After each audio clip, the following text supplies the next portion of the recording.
Reverendíssimos padres concelebrantes, queridos irmãos e irmãs em Cristo Jesus, cabe-nos agora então refletir um pouco sobre aquilo que ouvimos, colocando isso tudo no contexto maior da revelação que nos apresenta Jesus Cristo como o Salvador.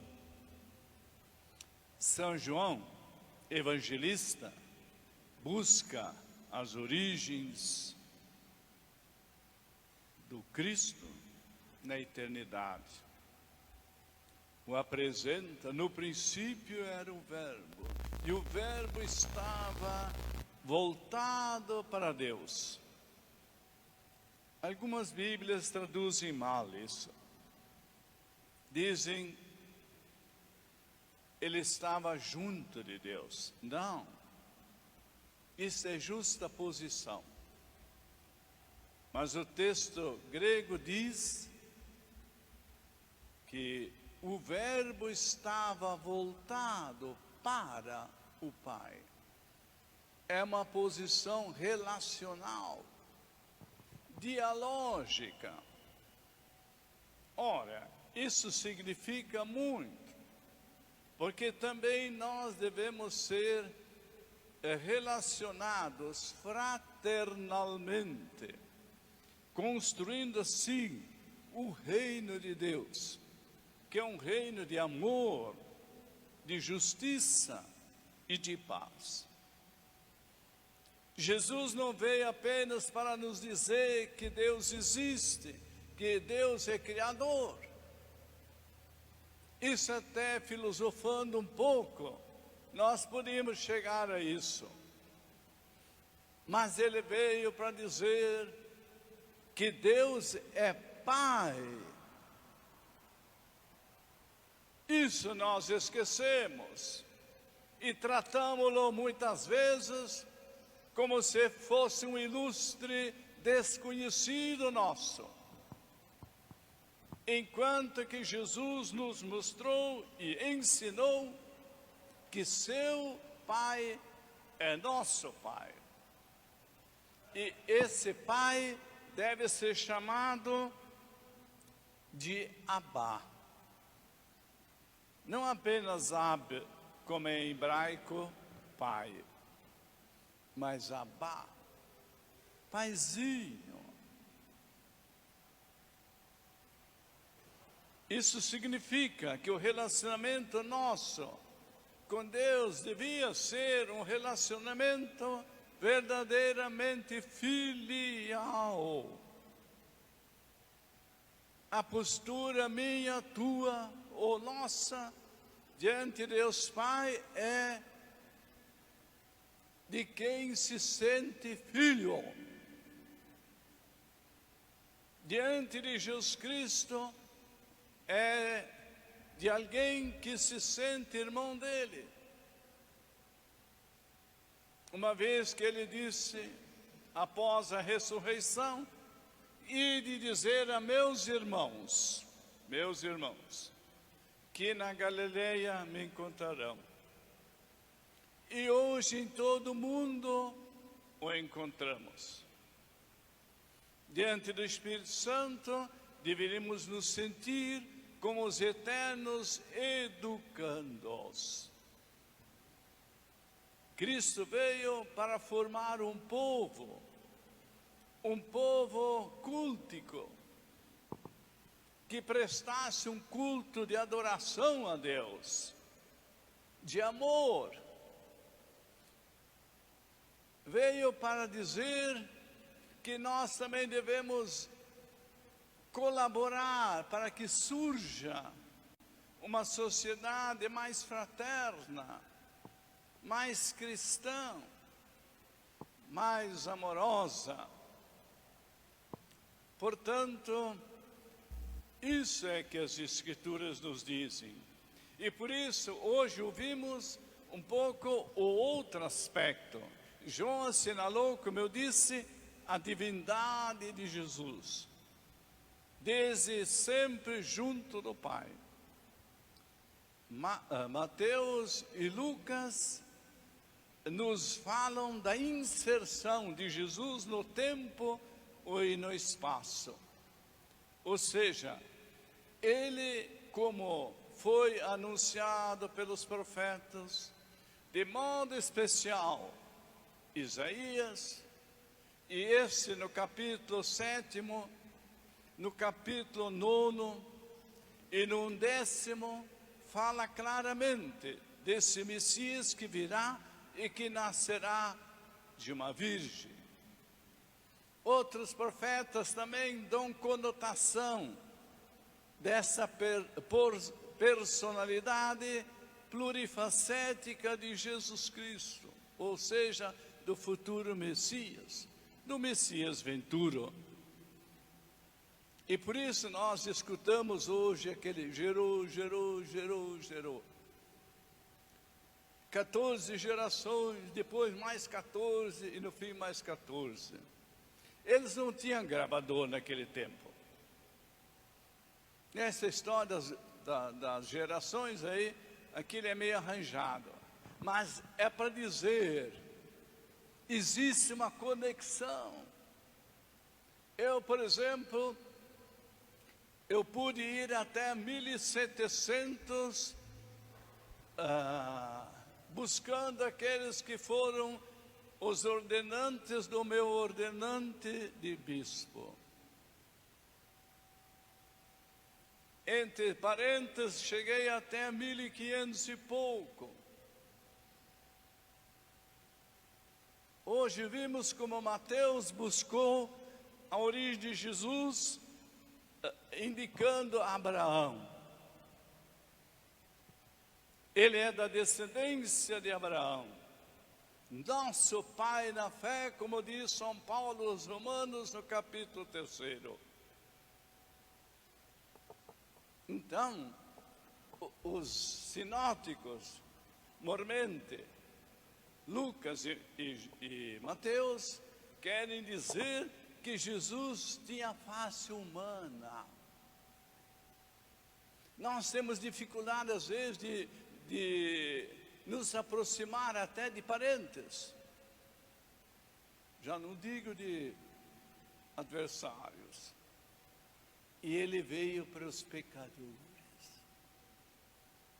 Foi encontro de gente que tinha o nome sujo na praça. Até de mulheres que não prestavam. Ele deu atenção.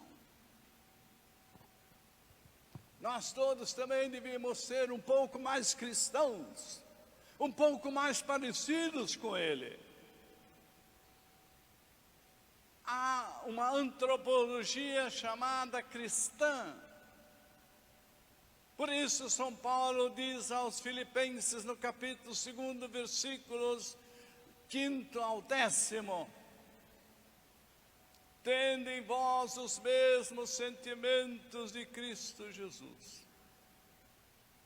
Não basta dar catequese, é preciso fazer com que todos nós criemos em nós sentimentos filiais, fraternais, de gratidão, de louvor a Deus. Se nós não fizermos isso, nós estamos perdendo o sentido da vida. Não basta ser batizado. Em Joinville eu devo ter batizado bem mais de 1000. Quantos desses participam? Deixa para lá. Deus o saberá. Mas eu quis dizer que a liturgia da palavra inseriu Jesus no tempo e no espaço. Ele nasceu no povo de Israel. E há 2000 anos atrás. E voltou ao Pai de quem ele veio. E deixou a igreja para continuar a sua obra. Cristo não tem sucessores, ele é único. mas ele tem discípulos. Esses discípulos somos todos nós. O Papa, os cardeais, os bispos, os padres, religiosos, religiosas, os consagrados, vocês. Você não precisa fazer biquinho. Ah, mas eu não fiquei religiosa, ou eu não fiquei padre. Seja aquilo que deve ser e pronto. Tem muitos leigos que são santos, leigas santas. Tem até casal que é santo. Não é bonito isso? Não é espetacular isso? Então, estando nós diante do mistério do Natal, nós nos queremos debruçar não tanto sobre o presépio. Lá você vai ver até o burro e a vaca. Isso se vê em casa também. É preciso debruçar-se um pouco mais sobre o mistério e perguntarmos-nos: Deus, cunam tu homo factus est. Ó Deus, por que tu te fizeste homem? E nós podemos refletir e nunca chegaremos a uma definição disso, porque nós não conseguimos ver atrás do mistério. Mas saberemos que Ele fez tudo isso por amor, porque Ele é amor. João diz isso na primeira dele, no capítulo 4, versículos 8º e 16º. Deus é amor. E vai dizer no versículo 10º e 19º, do mesmo capítulo, que Ele se voltou para nós. Jesus, como verbo, era voltado eternamente para o Pai e para o Espírito Santo. Com a encarnação se voltou também como homem para nós. Veio ao encontro. Então, que esse tempo natalino tem tantas flores por aí, tem luzes e luzes. Mas o que adianta se tem luz na praça e nas casas, mas o coração está entrevado, tem trevas? O que adianta? Enganamo-nos. É voltar para Cristo, irmãos. Também não adianta nada em si recordar o exemplo de vida do Padre Aloísio, se é a conversão que ele imprimiu na vida dele, nós não a imprimirmos na nossa. Ele não nasceu santo. Ele, quando era padre novo, era meio farolento. Ele gostava de fumar. Fumava bem. Se é que existe fumar bem, não. Acho que não. Gostava de umas piadinhas, etc. Daí o superior chamaram: você vai ser mestre do vício. Lá se mandou ele. E ali começou a trabalhar a si mesmo, para ser mais de acordo com o coração de Jesus. Só chega a Deus Pai, irmãos e irmãs, quem tiver um coração semelhante ao de Jesus Cristo, porque naquele coração habita o Pai e o Espírito Santo também junto. Então, ele procurou essa conversão, essa obediência da palavra de Deus. Ele exigia de nós lemos a Sagrada Escritura meia hora por dia e meia hora do Rodrigues.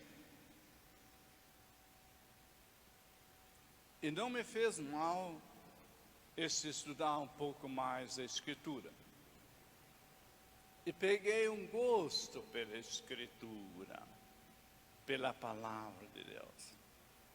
Então, no 80º aniversário de ordenação dele, e vocês que têm uma devoção para com ele, eu acho que mais do que tudo, além de ir aí onde está sepultado, é aproximar-se dele pela vida. Isso que é importante. Fazer com que a vida de cada um seja mais semelhante a dele, de uma busca daquilo que Deus é. Santo Tomás se perguntou desde pequeno quem Deus é. Morreu sem sabê-lo bem. Porque por mais que queiramos, essa cacholinha, essa cabecinha, não vai conseguir sabê-lo. Sabe melhor quem Deus é, quem mais o ama, tá bom? Então, também não podemos falar o tempo todo. Então, nesse tempo de pandemia, tem gente se matando por aí. Viram como é importante que haja outros tempos, para que cada um perceba quem é. Enquanto podia correr para cá e para lá, muitos se enganaram. Tiveram que ficar em casa, em si mesmados. Não se conseguiram mais suportar. Mataram-se. E estão se matando muitos. O homem é um animal feroz. Por isso, então, dirijamos-nos não tanto ao presépio também, mas ao mistério que ali está apresentado. Ele se fez um dos nossos, igual a nós, menos, como diz o autor da Epístola aos Hebreus 4,15, menos no pecado, do qual ele nos vinha justamente salvar. Então, que a vida do Padre Aloísio ajude a todos nessa busca. Cada um de vocês é importantíssimo. Cada um de vocês tem a sua personalidade. Não deve destruí-la. Deve aperfeiçoá-la. E buscar, como o Padre Aloísio, essa santificação. Em 2020 e dali para frente. Porque eu acho que ninguém quer morrer, ou alguém quer. Levante a mão quem quer morrer. Ninguém, pelo jeito, né? Nem eu. Eu sei que não posso me enganar muito, porque quem tem 80, eu não tenho que saber que está vendo mais a porta de saída do que aquela de entrada. Mas vamos para a casa do Pai, tá bom? Então, que assim seja e que todos consigam fazer uma bela preparação para o Natal, refletindo sobre a lição que Cristo nos dá e como nós podemos vivê-la na pandemia. Porque agora tem pandemia, com o problema que vem depois, não sei se não vem pandemônio. E aí, deveremos saber enfrentar. Busquemos as forças devidas enquanto é tempo. Em nome do Pai, do Filho e do Espírito Santo.